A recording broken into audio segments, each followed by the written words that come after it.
They say the loudest sound in the universe isn't a supernova or the collision of black holes.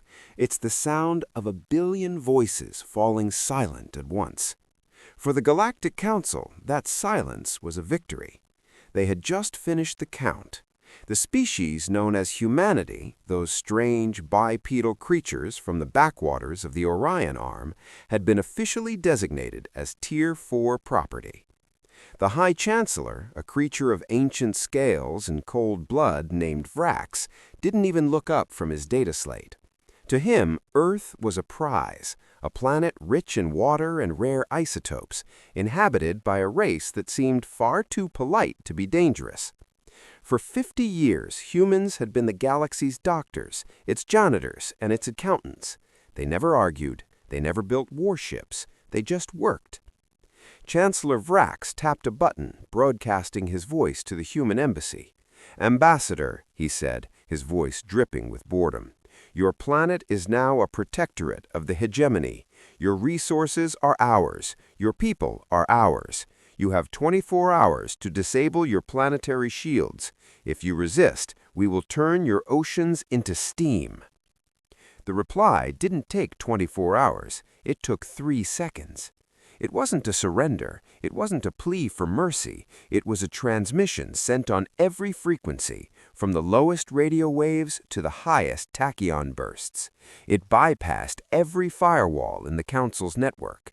3 words: harvest the sun. At the time, the Council laughed. They thought it was a poetic metaphor for a dying race. They didn't realize that for humans, metaphors are just blueprints they haven't finished building yet. To understand why the Council made such a mistake, you have to understand the Hegemony's arrogance. They had ruled for 10,000 years. They had domesticated 300 species. Some resisted, they were crushed. Some submitted, they were enslaved. Humanity was different.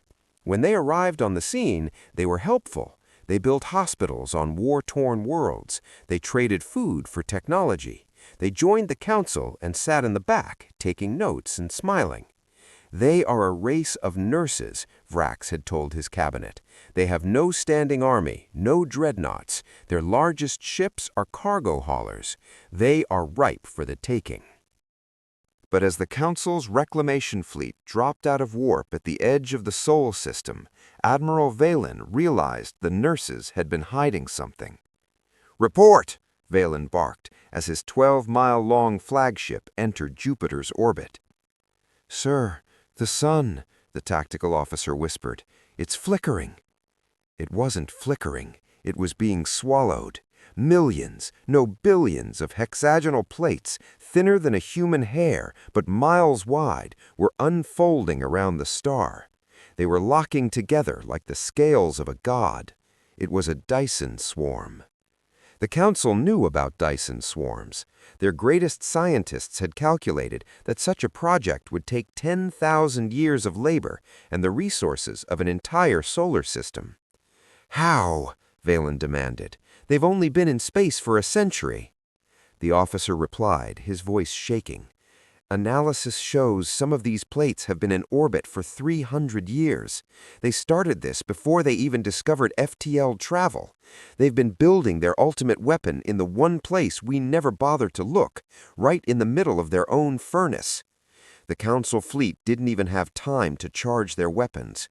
Humanity had realized long ago that they could never win a conventional war against a galaxy of giants. So they didn't build a military. They built an engine of extinction. "This is Ambassador Miller of Earth," a voice broke through the Council's comms. It wasn't the voice of a victim. It was the voice of an executioner. "For 50 years, we asked for equality. You gave us a collar. We tried to be your friends. You tried to be our masters. Now we are stopping our polite mode.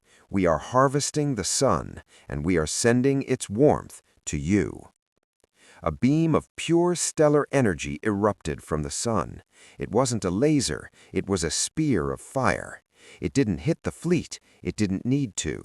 The beam entered a slipstream gate, a wormhole the humans had spent decades surveying for trade. Seconds later, on the other side of the galaxy, the Kthari homeworld, the heart of the Hegemony, simply ignited.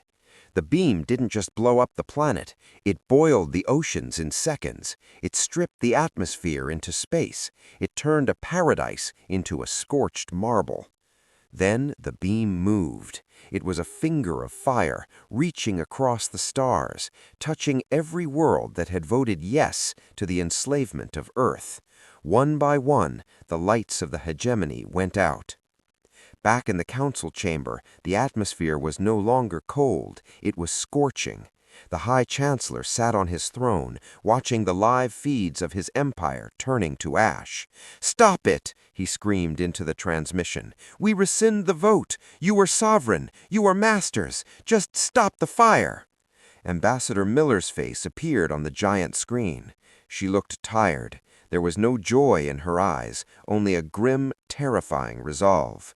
"You don't understand, Chancellor," she said. "The Dyson swarm is fully automated now. It's programmed to eliminate every threat to the human species. And according to your own legal records, you are all a threat." "We will give you anything," Vrax pleaded. "We don't want anything," Miller replied. "We just wanted to be left alone. You broke the first law of the galaxy. Never mistake a peaceful species for a harmless one." The war lasted only 6 hours. The Galactic Council was gone. The Hegemony was a memory. The remaining species, those who had voted no or had stayed neutral, looked toward the Sol system with a new kind of religious awe. They expected a new empire to rise. They expected the humans to come out and claim the galaxy. But the humans didn't come. They closed their slipstream gates. They folded their mirrors back into a defensive shell. They went back to their music, their art, and their medicine. They went back to being the galaxy's doctors and accountants. But now, no one forgets to say please. No one forgets to say thank you. Because everyone knows that behind that human smile, there is a star, and they know exactly how to harvest it.